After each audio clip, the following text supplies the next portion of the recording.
Today's Gemara in Yevamos Daf Kof Vav. All learning to bring in incredible Shloshel Chaim at the Bar Tam Tiv Asar Rachel.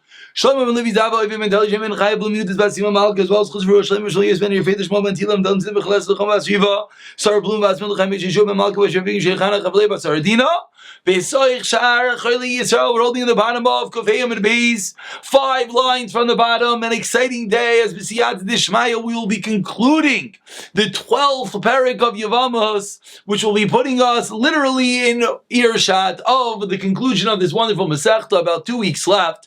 Let's get going. Says the Gemara, Maisa Shel Choltzu, that there was a story that they performed Chalitza.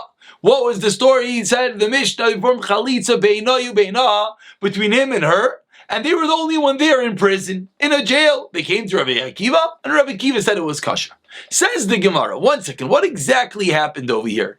Beina lebeina miyadina. I don't understand. If only him and her were there, how do we know what happened? The tree falls in the forest, doesn't make noise. How do we know what happened? No one witnessed the Chalitza. Amar Rav Yehuda, Amar Shmuel, the Eidim Roina Sebim Bachotz. There were Eidim outside that saw into the jail that they did Chalitza. Says the Gemara, 3 lines on the bottom, there was such a story. Abrai, there was a story that they did Chalitza in him and her. It was the story outside of prison. And they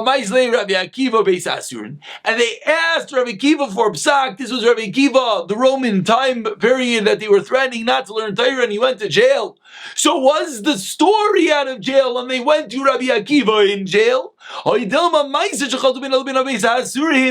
the story itself occur in jail? Amar Rav Yehuda Amar Rav, it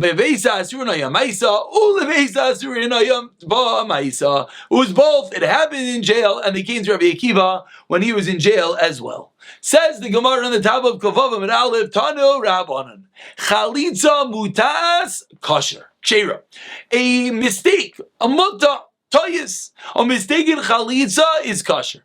Says the Gemara, Izei Chalitza mutas. Let's understand this.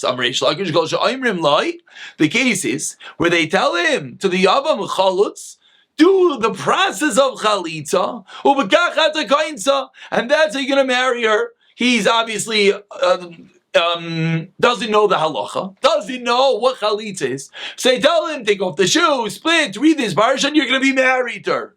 He does it, and then they laugh and they say, no, we tricked you. So says the Gemara, even though they tricked him, it's still a good Chalitza. Amar le Rav Yechran, Anak. Shoyne, but there's a different price that says Chalitza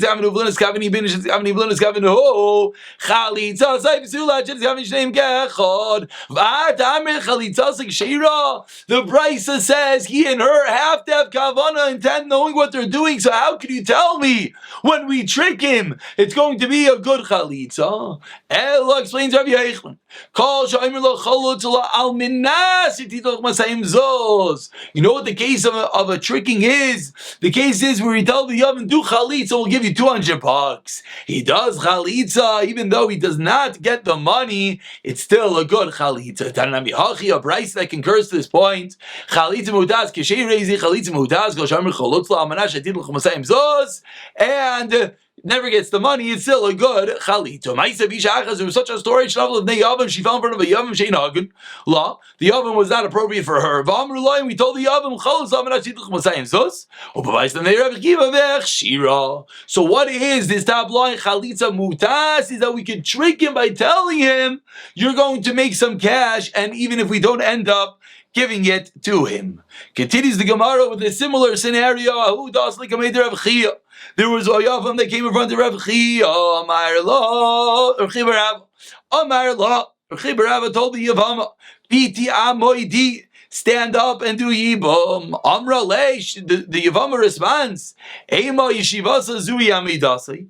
Amru loi ima, her mother said to Rav Chia yeshivasa zui amidasai.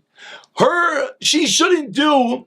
Her yeshivasa, her lack of yibum, zui amidasa, that's what she should do. That's what the mother of the Yevamos said. Amar lei. So Rav Who's going on over here? Rabbi Chia Barabba says to his mother, Yodata Le, does she know anything about the Yavam? Why don't you want her to do Yibam? Amr Lein.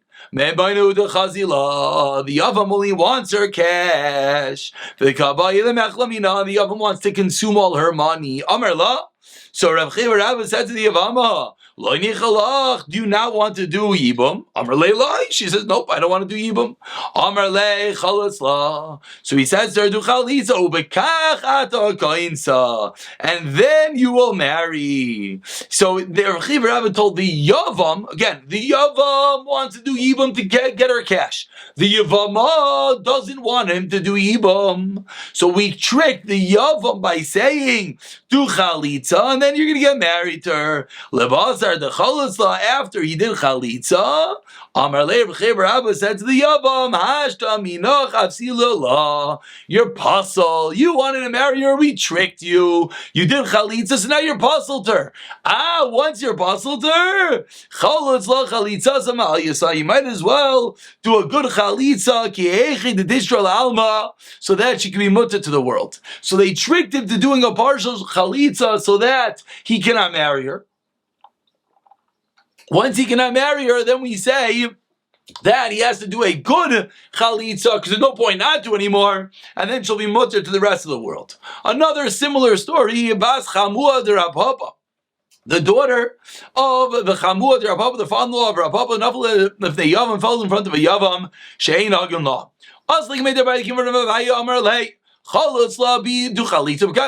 Again, tricking. Do chalitza, we said to the Yavam, and that's how you're going to marry her. Amarli Rabba says Rabba, do you not agree with Rabbi Yochanan said that if you don't have kavana, the chalitza is not going to be good. So what's the point of tricking them to do it if there's no kavana? Says the Gemara, what else should I tell him? How else could I get this Yevama being rid of her zika to be released to marry the world without tricking him? So Amar Le, so Rav Papa says Dabaya, Chol Samanashit L'Chmasayim Zos, L'Basel Chalitza Amar La Zil Havele. So he says, tell her to get the do chalitza, tell him to chalitza 200 zos. After the chalitza, Abai says, Amar La Zil Havla. In this case, Abai actually told the Yevama to pay, cash out. Amar Le, but 1 second. So Rav Papa says Dabai Mishatani Bach. Why she was joking. She never intended to actually pay the money of the Mishatani Bach. Of the lake. Miloi Tani, do we not learn in a Braisa Rishaisa by Rech Veisa Asurin Maisa Ma'abra Lifanav, and there was a ferry in front of him. Amrle told Dinar, take this dinner. Va'avireni, and take me across the river. Ein lo elis charoi. He only has to pay his regular schar. He doesn't have to give the full dinar. Why not? He promised the dinar. Alma Amrle Mishatani Bach. You could say I was kidding. Hachanami Mishatani Bach. I didn't actually intend to give you the $200. Amar Le, so by response to Rabba, Vucha, Heicha, where's your father? Amar Le b'masa na down. Ima Heicha, where's your mother? Amar Le b'masa, Yavu Einei V'shechtim. So Abaya looked at Rabba's parents, and Rabba's parents died. Exactly while you read this end of this Gemara, a little bit of a morbid ending. Abaya taking offense to that which Rabba said. He said, where are your parents? And he looked at them and they died. What exactly that means? Maybe it means that he thought about them and he brought an ayin hara upon them or something. But that is the end of the story. Continues the Gemara, Tanu Rabbana, about 20 lines from the bottom. The first word on line is Chalitza Mutas. Tanu Rabbana, says the Gemara, Chalitza Muteis Ksheira. A mistaken Chalitza is kosher. Get Muta puzzle. But a mistaken get is puzzle. Chalitza mu'usa is psula. A forced Chalitza is puzzle. Get mu'usa is kosher. A forced get is kosher. Says the Gemara, what exactly is going on over here? Hey chidami, idamaratani. If he says that I want to do this act, afilu chalitza nami, the chalitza she'd also work. V'loy amaratani kenami loy. So what is this case that the get will yes be good and the chalitza will not be good? Explains the Gemara, Achi kamar chalitza mutas olam kosher, v'get muta olam basel. Chalitza mu'usas v'get mu'usas zimnin kosher v'dimnin basel. When are the force get in a chalitza kosher or not? Hadam araitani, hadam araitani. If they want, it's good. If they don't want, it's not good. The Tanya has learned in a brayso. chalitza. Yakriv, oh, you saw the Torah says you should bring it. We force him. We would think that we force him against his will to bring the carbon down. He has to agree. So how can you have this? How can you force him and you have his desire? The Gemara famously responds, Kaifin is Hashem writes, and we force him until he says, I agree. We find this similarly Begitei Nashim. Kaifin, I saw we forced the husband to give the get Hashem writes until he says, you're right, I want to do this. And of course, this is a long and complicated sugya, when we're allowed to force, how we're allowed to force, etc., etc. Amar Rava, Amar Rav Zchaira, Amar Rav Huna. Rava is the name Rav Zchaira, name Rav Huna. Cholzin aval bishein makirin. We're allowed to do chalitza even if the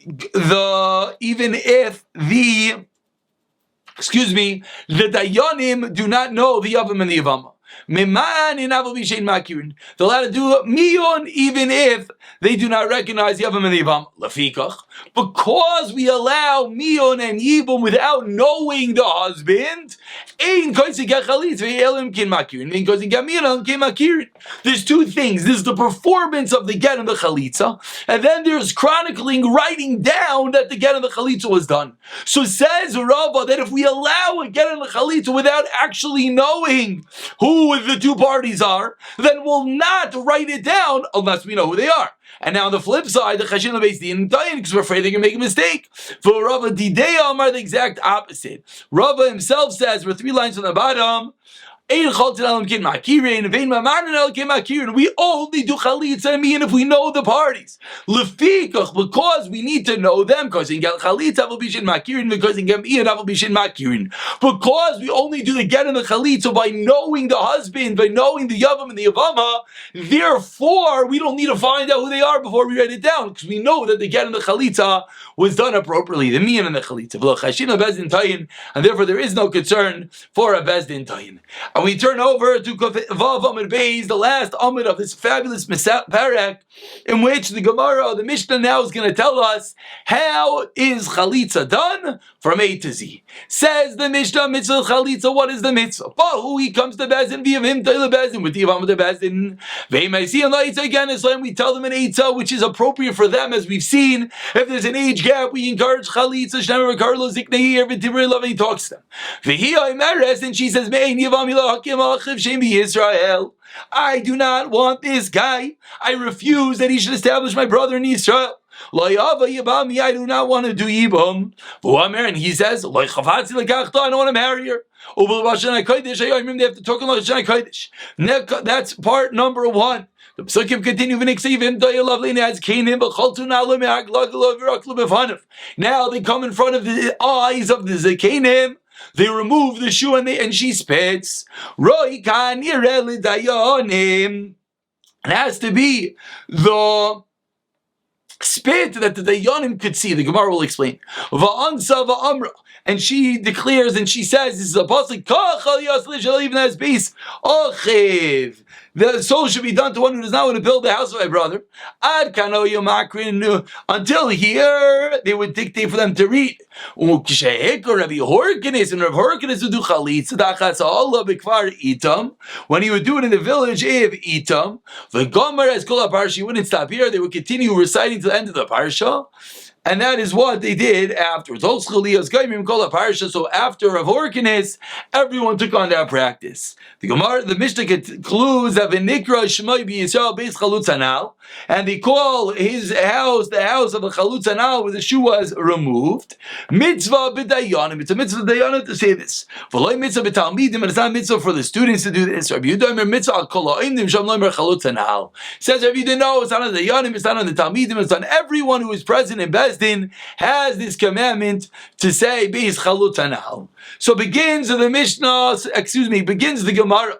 Amar Rav Yehuda mitzvah's chalitza. So what is the mitzvah? Kaira. The mitzvah of chalitza is to she reads v'kayra and he reads v'chayletzes and she removes his shoe v'roikika and she spits v'kayra and then she says the passage again. So she says, he says, she spits and removes the shoe and then reads the parsha. My kamashlan in the last medium-sized line, what the narrow line? What is the chiddush as the Gemara? Masnisani. That's exactly what our Mishnah said. Kamash Malon in the first medium-sized line, you know what the chiddush is? Mitzvah, achi, it's a mitzvah, it's a maila. V'epach les lambad, if you do not have order, it's still okay. Tanami achi, right to this. Beishaktiv chalitza l'rakika, beishaktiv l'rakika l'chalitza. Masha asi, whether the chalitza or the rakika comes first, it is effective, the chalitza works. Says the Gemara, Amar Abai in the second medium-sized line, Hayman, the mikri get chalitza, lo ilikri lidida. One who wants to dictate the get of chalitza should not dictate it lidida to the Yevama herself, lo ilichudei, not to him himself.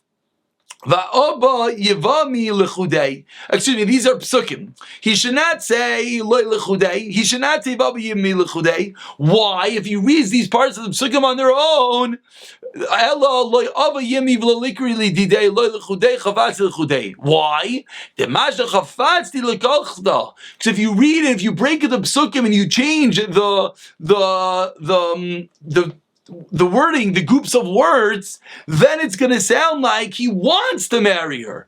And therefore you have to be careful when you read the parsha not to break it up too many times, because then the meaning of the words is going to change. Rava argues, Afsuke Milsa, you're allowed to break up the words as much as you want, but Afsuke Milsa less lamba, that is not a problem. Ravashi Ashche, the Rav Kahana, Ravashi met Rav Kahana to come at Steyer. The Rav Kahana was upset, he was in pain, umakri law, and he was reading to the Yevama, Le'ava Yami, he's not willing to take me into Yibam. Amar Leis, Ravashi says to Rav Kahana, Leisav Lamar Lada Marava, do not hold it out which Rava said, you don't have to read it all together. You're in pain, you're trying to shtup it all in together, but Rava said it's not a problem. So Amar Lei, Rav Kahana responds to Ravashi, Moida Rava B'Le'ava Yevami. Rava agrees when he says he's not willing to take me in Yibam. That part has to be in one breath. Meaning it's true that Rava holds that the rest of the parasha can be broken up, but this last part, Le'ava Yami, has to be said in one breath. So Amar Abaye, now we're going to discuss how you write down the get chalitza. Haiman, because of Gidel chalitza, the licht of Hachi, you write as follows, like Grina Ledida. You write that we dictated to her Me'ein Yevami ad Ava Yami, from the parish from Ein Yevami to the Ava Yami, Ve'krino Ledidei, and we dictated to him Milo Lekachta, Ve'krino Ledida Min Kacha, and we dictated to him and to her. And that is what they write on the get chalitza, showing the entire process was done appropriately. Marzucha misarteit v'kasi. Marzucha wouldn't write these isolated psukim. He would have misarte, means he scores. He would make the line of the parchment because of the kulei parsha, and then he would write the entire chalitza parsha. Says the Gemara, Maskla Mar Bar Idi v'Halo Nitali Kasef. But you're not allowed to write down one paragraph of a Sefer Torah by itself. A Gemara Gittin that we'll get to soon enough. So how do they do that? Says the Gemara, say the Marzucha, lochas like Marzucha, that you're allowed to write out the whole chalitza text. Amar Abaya says, Abaya Rokika. If the Yevama, if she spits, the kaltase ruach, and the wind takes her spit away, le'asav le'klamai taima, v'yarkai b'fanav v'inan. You have to spit in front of him, and if the spit flies away, it's not called in front of him. Says Abaya further, helkachu arach v'igutza. If he is tall and she is short, kaltase ruach, and the wind takes it away, it is not a problem. Because as soon as she's in front of him and she's short, as soon as she spits, that's called b'fanav, and even if the wind blows it away. Ika bifanav, it's considered bifanav. But he arukav, he guts. Let's say she's tall and he's a short guy, and then she spits. That's not called bifanav. It's not in front of him. The spit has to get in front of his face, and then the wind can take it away. Amar Rav, another halacha about spitting. Achla tuma. If she ate garlic for aksa and she spits, achla gargishta. If she ate chewing clay, and then for aksa loisav like club. Why not? not. What's the big deal? She ate something nasty and then she spit. My time on the last meeting, line says the Gemara it needs to be pure spit, not that you ate something spicy so your mouth is full of saliva. That's not called v'yarka, that you're bringing up the spit. V'amar Rava, 3 lines at the end of the Amid, Shricha Dayana Lemechzi Roika. The Dayanim have to see the spit. Ki nothing may be made to be Yevamo when it leaves her mouth. Why? Because it says in the eyes of the Zakenim, and she shall split. We call the name the house of the removal of the shoe mitzvah of the Yom Lobet Hamidim. Tanya learned in a Bryce Amar Rav Yudah V'amach Zayin Yoshel Neir of Tarfin. We're sitting in front of Rav Tarfin. U'ba'oi say Yevamo lachleitz. U'ba'oi say Yevamo lachleitz. And Yevamo came to do chalitza. V'amar lanu. And Rav Tarfin told us, like the sheet of Rav Yehuda, Anu kolchem chalot zanal, chalot zanal, chanot zanal. Everyone present, not just the Dayanim, everyone there should say Chalot Zanal, Chalot Zanal, Chalot Zanal. Hajon Aloch Mitzvahs Chalitza. We should do an incredible chazara of these 12 barik of Yevamos, and Amir Hashem use the chizik into the final 2 weeks of this incredible Masechta. Mazel Tov, Mazel Tov.